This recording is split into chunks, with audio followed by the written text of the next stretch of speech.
Hello, everyone. My guest today is Taj Four. He's an experienced publisher, digital media executive, entrepreneur, and artist. He currently serves as CEO of Fable, the cloud-based publishing platform for content marketing, serving a global client base including CBS, Condé Nast, GE, and Ducati, among others. He's a co-founder of Daylight, the celebrated international publisher of art books, and is the author of 2 books of his own critically acclaimed art photography. Taj, are you ready to take us to the top? Ready. You're a pretty creative dude, huh? Well, yeah. Come out of the creative industry for sure. Studied art in undergrad and in graduate school. So that's definitely my background. That's good. So tell us more about the company. What do you do and how's Fable make money? Yeah, so we are a cloud publishing company for rich media branded content, servicing branded storytelling, brand newsrooms, native advertising, branded and sponsored content that sort of simplifies multiple facets of the process for building, deploying, and then analyzing engagement with associated content. So we operate with a SaaS model. We sell dominantly enterprise licenses to corporations and media companies. And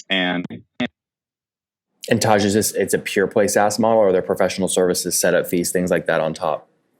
So it's a hybrid. I mean, we talk about Fable's core product offering, of course, being the technology platform, which is monetized solely through the SaaS subscriptions. On top of that, we have a technology-enabled services group, the Fable Content Group, which does facilitate content strategy, content development, creative services, and associated executions inside client accounts or alongside the client, depending on the need and the sophistication of the in-house teams. And then we have a targeting and distribution offering as well, which is an add-on service for native distribution, content discovery, social distribution. And then for our B2B clients, we provide qualified lead generation against the content that they're building and deploying with our platform, also as an add-on service. So core technology being the platform itself, SaaS, and then add-on services sort of enabled by the technology. Well, when you're talking enterprise accounts, I mean, we named some of them in the introduction. We're talking like 10 grand a month on average, 100 grand, a million. Can you give us a general range of ACV?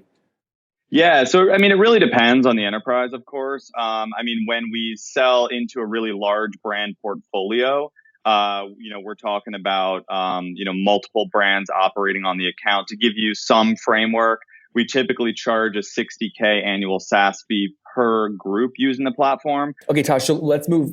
That's helpful to understand kind of the enterprise size, kind of what you're dealing with in terms of groups. And when you say groups, just to be clear, that's like if you sign up Ducati, right? And they have multiple locations across the world. Each one of the locations is a different group. That's exactly right. And we also differentiate between like brand marketing and product marketing groups, right? So it may be that the platform is leveraged as an end-to-end solution supporting marketing organizations inside the enterprise, building all of the branded microsites and associated marketing deliverables, landing pages to drive registrations or leads against, and then use the platform for the creation of responsive cloud-based deliverables for sales enablement and training materials all the way through sort of post-campaign reporting. So the platform is really robust. It is a like full soup to nuts offering that can be used for either a branded lifestyle storytelling content section of the .com or an entire enterprise's web-based content creation needs. And then, Taj, let's get more of the backstory here. I mean, it sounds like you have two of your own books. You've got your own agency on the side. When did you launch this company, and kind of why get into the tech side of things? Yeah, absolutely. I mean, I've been an entrepreneur my whole life. I mean, I sort of started several small businesses when I was a kid. I went to school knowing that I wasn't just going to take a 9-to-5 job. I was fortunate to meet a dear friend of mine and my collaborator now for 15 years in business, Michael Itkoff. We founded our publishing company right out of college, literally like a classic startup story out of the dorm room. It was a print media company playing in the luxury market. We scaled that brand from a print magazine into a full-blown art book publishing company, globally distributed, celebrated in the art and design and sort of couture market. And then inevitably we began exploring, incrementally exploring revenue opportunities in digital as a publisher that had access to really high value content and pretty significant audiences. And we, through that process, saw how broken the digital tools were for the creation and distribution Taj, what year was on this, by the scale. way? I'm sorry? Oh, what year? To date myself, yeah, I graduated college in '03. That's when we started our previous company. And then it was about 4 or 5 years ago that we began recognizing the lack of tools for rich media design focused publishing. And we began building in-house technology inside the publishing company to solve those internal problems that we and our customers were facing. And then a couple of years ago, we recognized just how significant the opportunity was to, build the platform out for third-party use, and effectively, solve these issues that we were very, very successful in solving internally for enterprise clients. And so, at that point in time, we began building the technology as the third-party cloud platform that it is today. And the uptake has just been exponential. So what has the uptake been? You launched in 2013. What are you at today in terms of total customers? Well, I'll tell you this: we've got over 100 accounts on the platform. What's an account though? Like, is that a logo or a group of a logo or? No, that would be an individual group using the platform itself. So we've got over 100 accounts on the platform. Some of them are inside a single customer, some of them are independent customers. They're all paid though, right? None of those are free users. We are a for-profit business. Yeah. Well, no. Sometimes people say, yeah, we have 10,000 customers, and I go, so they're all paying, and they go, oh no, only 100 are paying, right? So just to be clear, you have 100 groups that are actively using and paying for the product. It's a mix. I mean, we've got 100 accounts on the platform. We have a very healthy customer base that is rapidly growing, and a series of those accounts are in some kind of a pilot, like paradigm right now, in the process of either deploying initial campaigns, some paid on a pilot basis, not having converted to a full-blown enterprise account. First hits for free, and then our stuff is good, so you're going to start paying for it thereafter. But yeah, we've got a really healthy, dedicated customer base. Our product is very sticky. And we're growing aggressively. Okay. Just to be clear though, if we ignore all the current pilot programs you're running, I mean, is it fair to say you're north of 80 like active paying customers?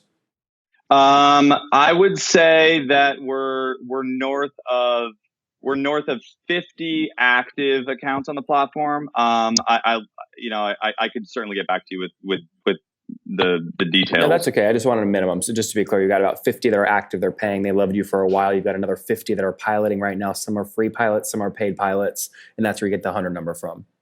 Yep. You mentioned sticky. You said very sticky. Can you quantify that for me? What's churn look like? We're really successful in converting pilot accounts to paid accounts, and we have seen our first batch of enterprise renewals as well.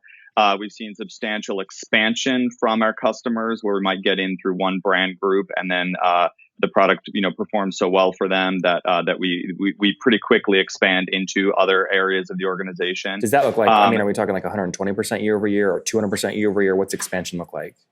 Oh, I mean, we're growing at over 200% a year right now, just in terms of growth rate. And we've painstakingly built this platform to consolidate the multiple disconnected, tools and workflow processes for modern digital marketers into an interface that was built for marketers. So we are very, sort of data driven in our product development. We do tremendous listening to our customers, and we iterate the product based on the needs of the end user. So it's a very complex technology stack with an overtly simple, pretty sexy, design-focused interface that begets use. So marketers begin touching the tool and they fall in love instantly because it just does everything that they're responsible for doing better, more efficiently, and it's an enjoyable environment to work in. So Taj, I appreciate all that, but we can actually measure that stuff, right? So you said your first batch of renewals came through. Was it a 90% renewal, 100% renewal, 50% renewal? I mean, how sticky was it?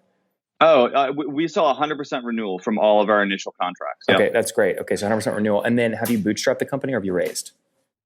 We bootstrapped for a while, and then we raised a small round to build out the enterprise version of the platform once we had taken the beta to market and saw it was working. Okay, so total raise is what? How much? We've raised only about $1 million of external capital. Okay, got it. You couldn't resist the urge. You couldn't just stay bootstrapped, huh?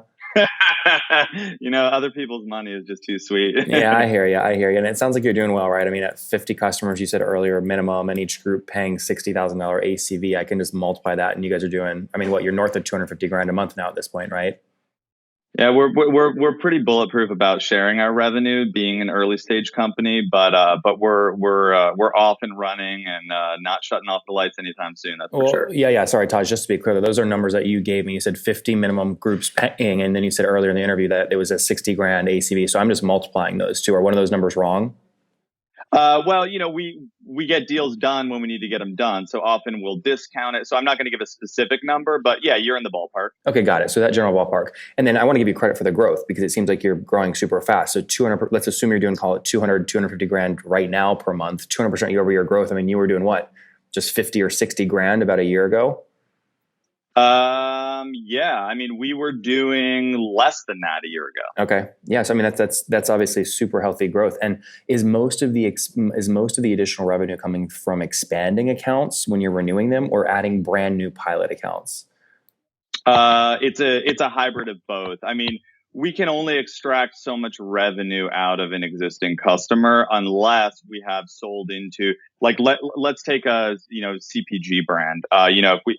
If we sold into one of Procter and Gamble's, consumer brands, and then, wow, the product is performing incredibly well and we're driving increased, e-commerce, conversions, beautiful. That might expand into a massive account for us. We've got influence most of the time. So we typically sell into the top. And as a result, we're focused on, servicing those customers, maybe driving ancillary long tail revenues through our services offerings. But from a pure SaaS play, we're interested in scaling our revenues by adding new customers to the customer base. Good. I will say that as relates to native advertising and working with publishing and media companies, oftentimes those relationships are a bit more nuanced from a, cost of doing business perspective as well as a revenue perspective, namely because they operate like agencies.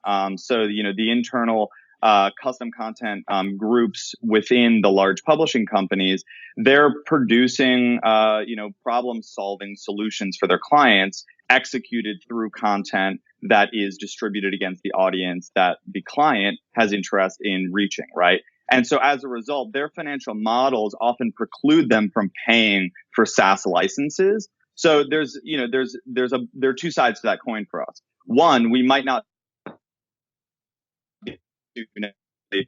or as a revenues off of that customer from a lifetime perspective or even contract perspective.